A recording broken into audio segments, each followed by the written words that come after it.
Ramogi kamoro moro maintiere rwakini machiegni mar yudo weche manyien mag Migago dichieng' ma kawuono en tarik 15 dwe mar 12 2022. Ne jogo ma bende koro geno dhi e nyasi mar Christmas, par ni wakwano ndalo 10. Ndalo 9 mar 10 to en mana e wang'e. Odong' gi ndalo manok ne Ramogi tarik 25 tarigno. Wan gi mathoth ma waikoni odiochieng' ma kawuono mawuok e doho kod mago matimore gwenge mopogore pacho ka. Mokwongo thuond weche. Weg kembe marego mogo kod johala omi thuolo mar kelo e pacho ka oduma kod ochele mowuok e pinje maoko maonge osuru moro amora kochakore dwe mar 2 nyaka dwe mar 8 higa manyien. Doho mamalo tamore kwayo mar duoko chien rambun manomiya apisas machon mag od bura mar kaunti ma Homa Bay ma itudo kod mibadhi. Moko kuom mabuse ute ang'enge ma pacho ka inyalo we thuolo e giko higa e okang' mar duoko piny dhungruok mag mabuse e jela.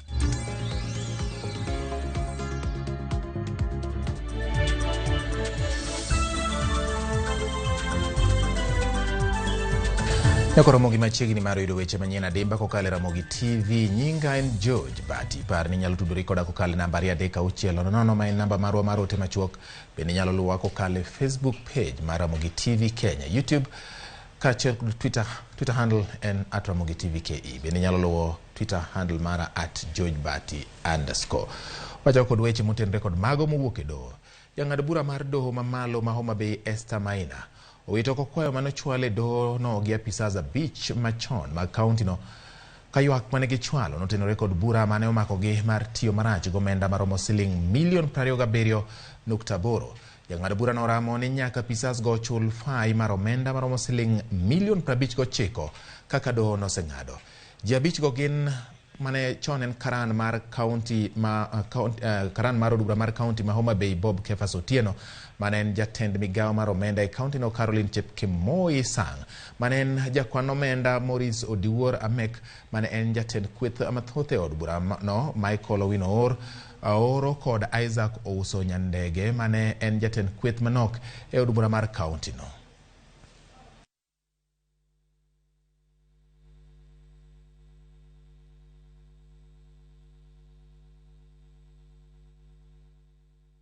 Kapurwane mago motende kod weche mag doho ni doho mamalo medo kinde ageng'a mane giketo mar rwako chiemb jiemo e pacho ka nyaka tiek winj bura manie doho.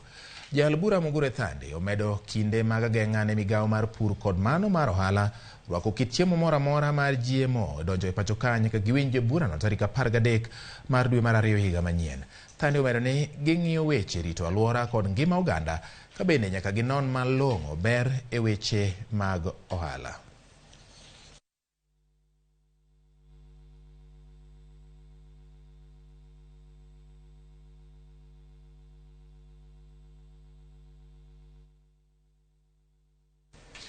Weg kembe marego mogo kod johala omi thuolo mar kelo oduma kod ochele kowuok e pinje maoko maonge osuru moro amora ma ing'ade kochakore dwe mar 2 nyaka dwe mar 8 mar higa manyien. Kokale milome margi e oboke ma pile ma pacho ka migawo mar pur kod pith ochiwo thuolo ne weg kembe go mondo mi okel tan 1,900 mag oduma marachar kod tan 600 mag ochele mopoki. Kagikoni mano biro romo ne oganda jo Kenya nyaka chop jopur yud keyo ma e kind dwe mar 7 kod dwe mar 8 2023. Migawo no kata kamano ogolo chik ne weg kembe go kod johala ma chike manyaka giluwo e kinde ma gikelo chiemo go e pacho ka koting'o rang'iny mar chiemo ma ibiyiene donjo e pacho ka. Migawo no yango ni oduma ma ikelo ng'ich maigi ok owinjo bed ni kala tamala 13 kaka oketi e chike ma pacho ka. Oduma go ok owinjo bed kod kwiri mar aflatoxin kendo nyaka podhgi kod duol mang'iyo rang'iny mag mwandu e pacho ka KEBS kanyakla kod migawo mar thieth mar yango ka ok ginyal hinyo ngima oganda. E kinde ma gidonjo e pacho ka nyaka giyud oboke mowuok kuom KEBS manyiso ni gichopo rang'iny mar dwaro mar chike ma pacho ka oduma go bende owinjo bed ni chopo e pacho ka ma ok okalo dwe mar 6 ma ok okalo tarik 6 dwe mar 8 mar higa manyien. Ochele ma ibiro kel nyaka bed ni gin mago mosepoki ma iluongo ni grade 1 kendo motuo mane oka kandalo ne oseromo. Nyaka gibed maler ma ok ong'injore kendo ma ok okikore kendo nyaka gibed ni ok ginyal kelo hinyruok ne ngima oganda. Migawo no bende okoni ochele go nyaka bed maonge tik moro amora, kik gibed kod kunde kik gibed ni gipur manyalo kelo chich mar kwiri bedo eigi kendo nyaka gidonje pacho ka ma ok okalo tarik 6 dwe mar 8 higa manyien.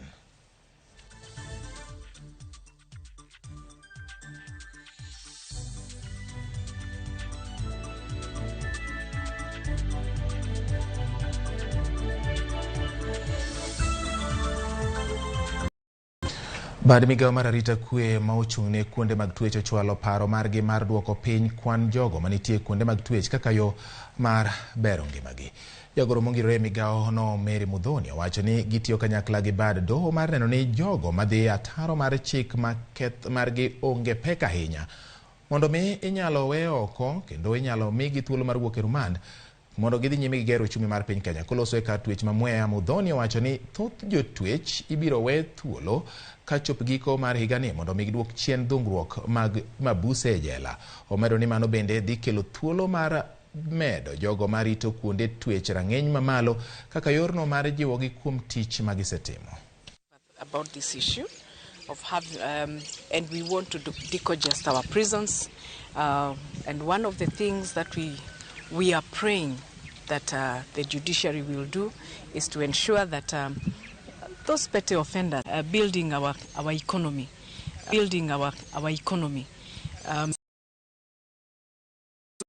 and also the judiciary to really recommend. Ramogi kakorwa dhi gwenge ma Machakos ni gavana mar kaunti ma Machakos Wavinya Ndeti osiro paro mar timo lokruok ne katiba mar miyo thuolo apisas mag jatend kweth kata apisi mar jatend kweth ma keto piny owacho tesre. Ka oloso e apisi mare boma ma Machakos, Wavinya ochiwo siem ne jatend piny Kenya kuom chako chenro ma ok oluwo chike mag loko katiba.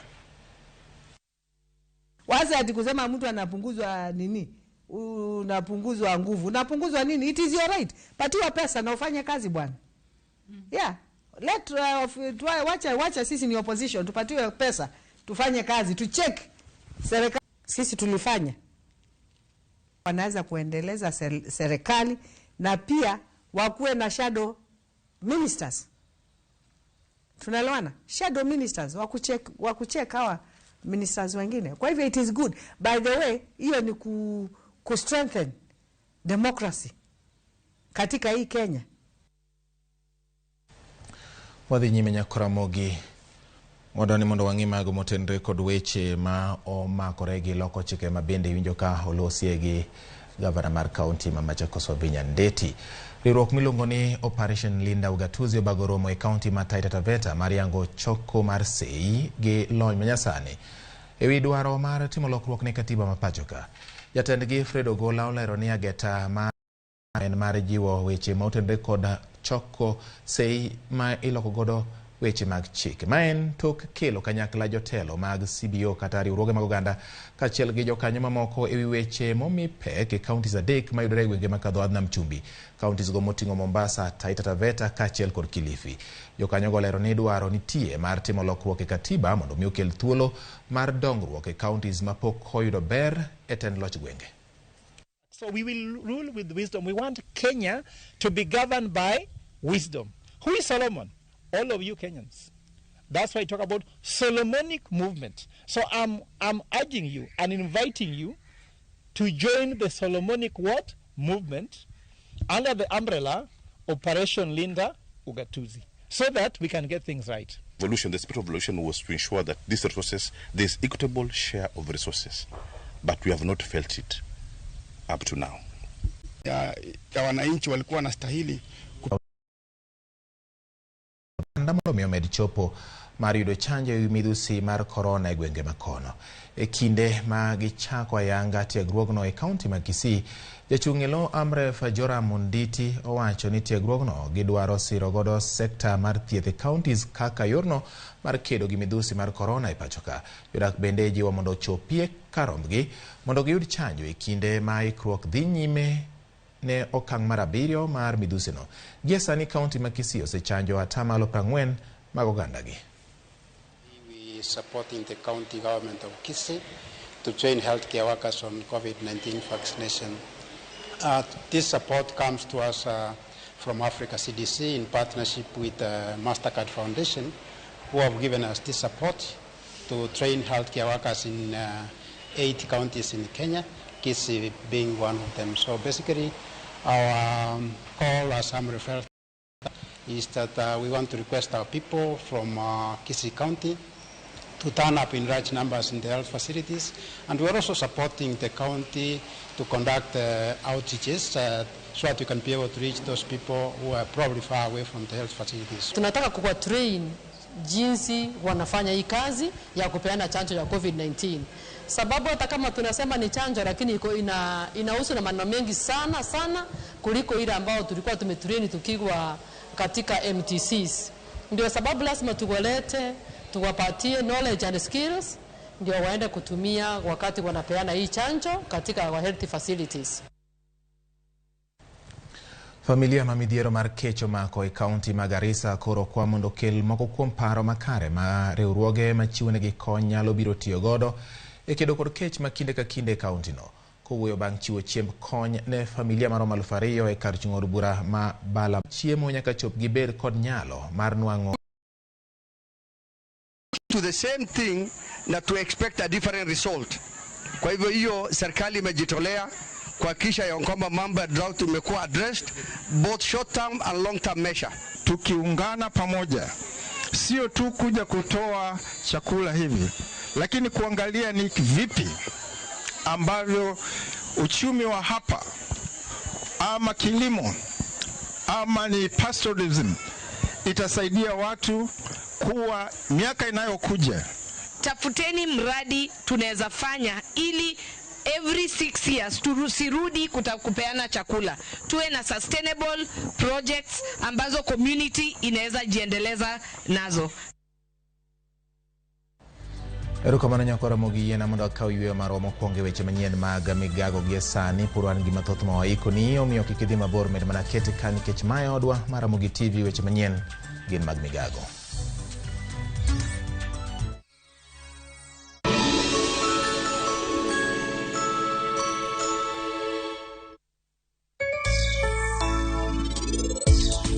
Online chairman osekonyowa kabisa yore mek dongruok. Koro sani wan gi chama makidwaro bag machal kamae, ibiro to waketie chama.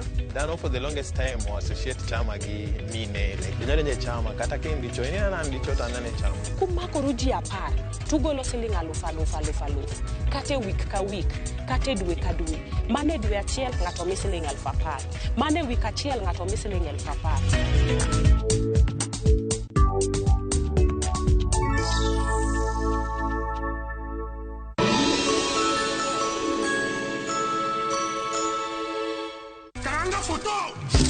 Machiegni nyakwara Ramogi Juang e chenro mar ngoma owake. Wuok tich wakelo ni ngolo manyien.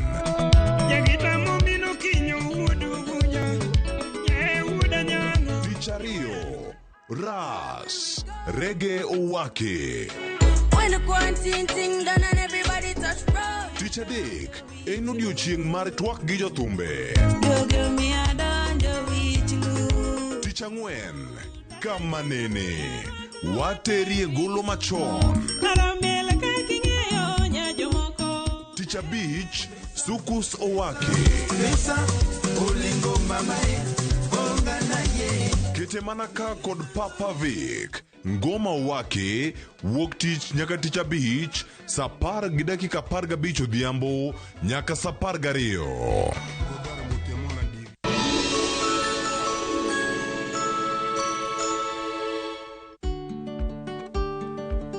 Be ing'eyo ni brachytherapy en achiel kuom yore thieth mabeyo mag geng'o kansa mar nyodo mar joma chuo kata prostate cancer?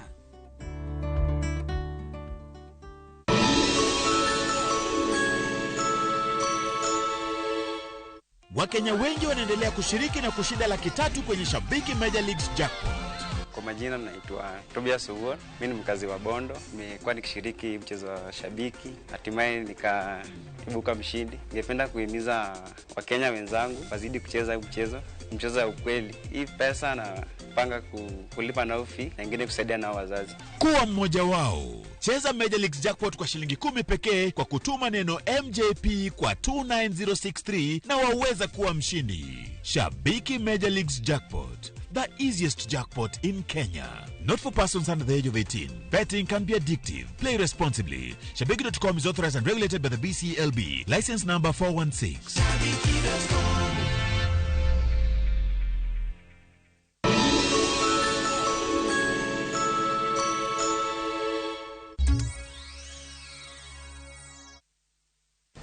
Ramogi koro wadhi nyaka gwenge ma Kisumu. Hoiro ni Johanda Swekra e boma ma Kisumu. Kawuono ni endi timo yiero mag jotendgi mabiro tayogi e tijno. Wadani watudre achiel kachiel kod jafwambo marwa Millicent Adhiambo mondo omiwa ne ler mathoth kotende gi weche mabende timore gi sani e kaunti no ma Kisumu. Millicent Adhiambo ni Kisumu kendo daher mondo mi koro watudre ne kode onyiswa ni to gin ang'o gini ma timore yiero ni itimo gi riwruok mar johala go, gin ji adi ma timo yiero margi, to dipo ka ang'o gini ma gigeno ni jotelo mabiro tayogi go biro timonegi. Millicent, amosi ni misawa, miwane ler ni to nyaka gie sani yiero mar jotelo mag johala matimo ohala matindo tindo kata Swekra e boma ma Kisumu chal nade kata chopo kanye gie sani?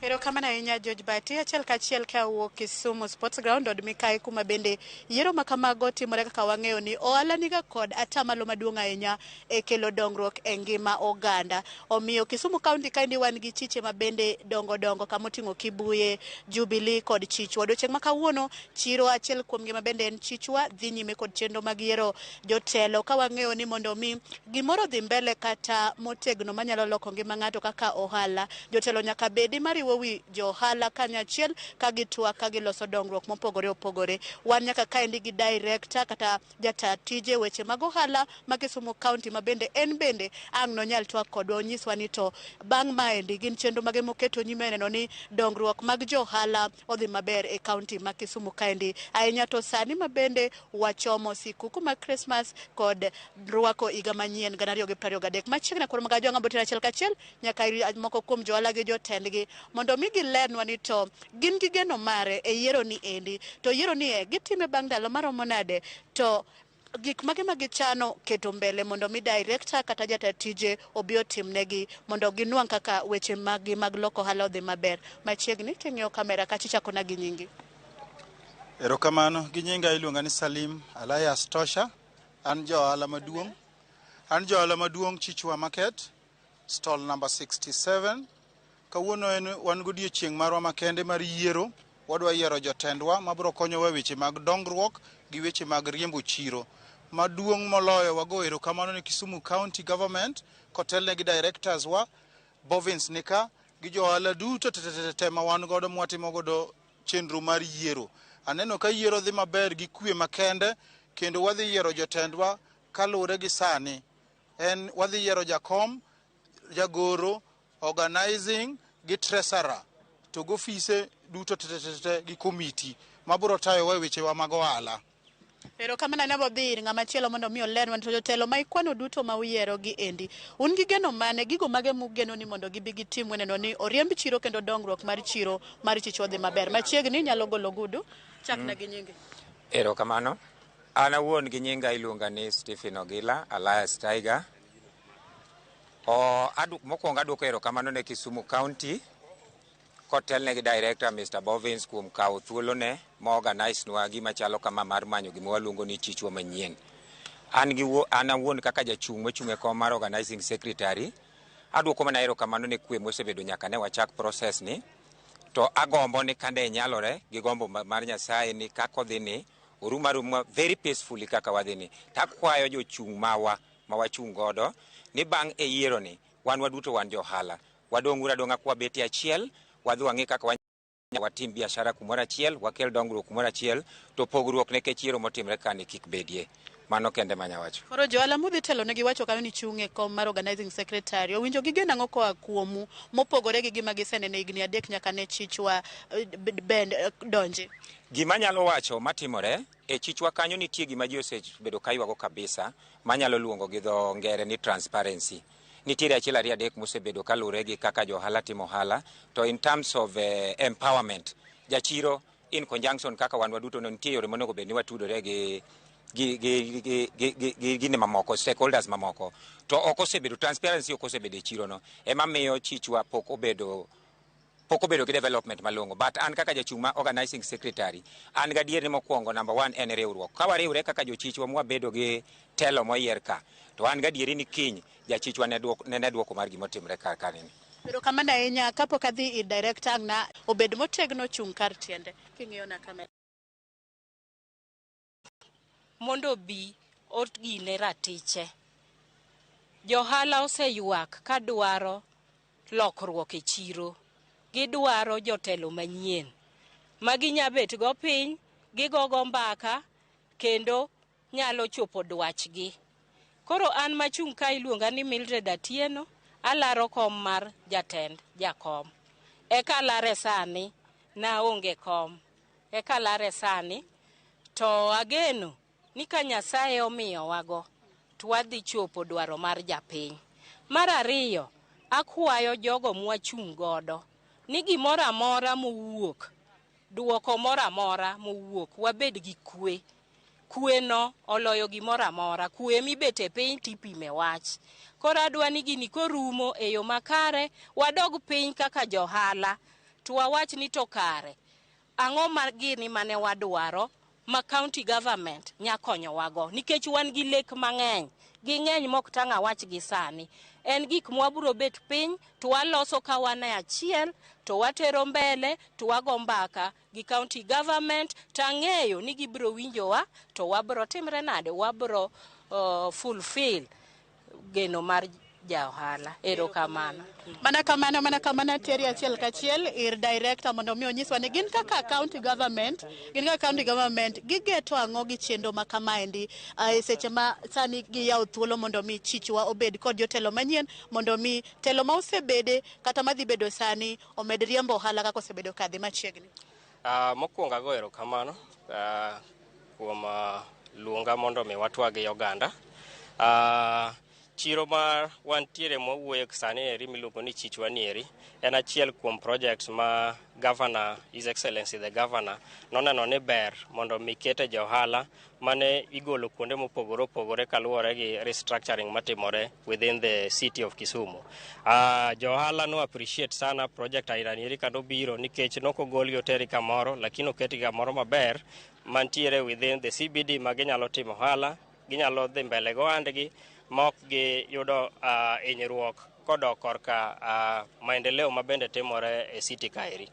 Koro kane chiro nieri noger, ne nitiere joma niluongo ni jotelo makojolo ma wa overseeing the process mar allocation gi settling mag traders e chichwa nieri. To toke noero koro ochopo sama koro johala mantiere chichwa dwaro iluongo ni substantive elected leaders mantiere ohala machichwa. Emomiyo koro sani eri no wachiwo thuolo mondo mi johala owuok karombgi mondo mi obi oyier jogegi magidwaro kaeri. Ema gima timore kaeri kendo amor kabisa kaka process ni dhi nikech en peaceful kendo dhi e yo makare kabisa. Ting'e ni ohala bende okoero kar koko. Koro wadwaro ni gini kako odhi ni odhi adhiya mayom kama mamuol. Joma johala yiero mondo mi wati godo emobro tiyo godo mondo mi wane ni johala odhi makare in terms of development to gi management mar chiro. Erokamano. Erokamano nya direct. Mana kamano bati kaka iseunyono endi kionge penjo moro amora kaka inyang'iyo chien toka kanyo. Ino ka yiero dhi e yo makare kendo e yor muolo kano kendo geno nitiere ni toka osebiro gi yiero jotelo magidwaro ni gitago chiro. Chenro mar weche loko ohala e chiro no bro dhi makare kendo chung' motegno. George Bati aduogo kuomi dhi nyime kod weche manyien e seche gi eki mabende medo tucho e wang' joyo mar Ramogi TV. Bati an kuomi. Erokamano Nyamilicent Odhiambo kuom miyowa lipot mong'ith kowuok Kisumu e kinde ma chenro mag yiero mag johala timore kono. Par ni giyiero jotelo ma gigeno ni biro konyogi chopo ajenda magi kaka johala e gwenge ma Kisumu kono. Nyakwa Ramogi gi lipot no bende makoro kelo e giko mar weche manyien mag Migago. Kamoro amora ma intie, erokamano kuom keto Ramogi TV. Thuolo machielo kendo waromo kodi koromo sa 10 weche manyien mag ka gi kacha. Ka kamano nyinga en George Bati.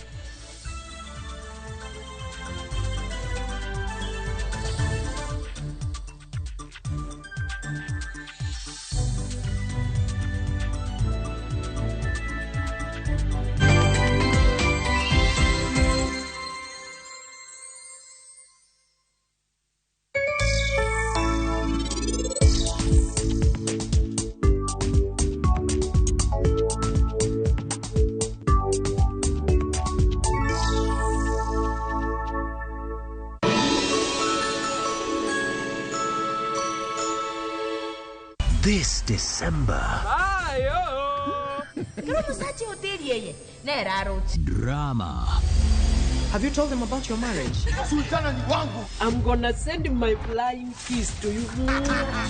Romance. I love you so much. Comedy. Look at this one. Unacheka na una meno mbili. Music and so much more.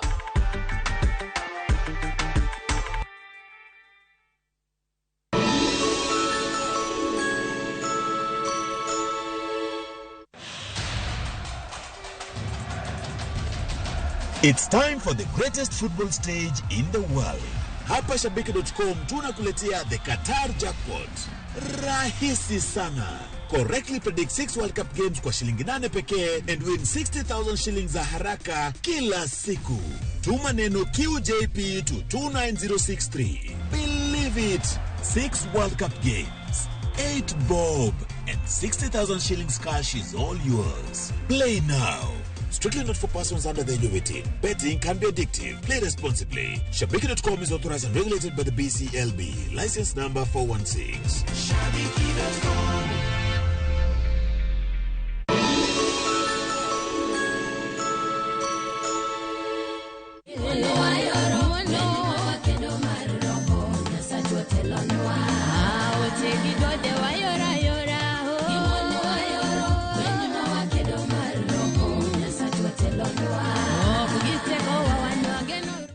Opakron, anilongani Sarah Brenda, monomi uduenda ni kaka sikiza tirumari, dimana star 860 star 418 ash, toparie, Ramogi TV, eni out marijo verduto.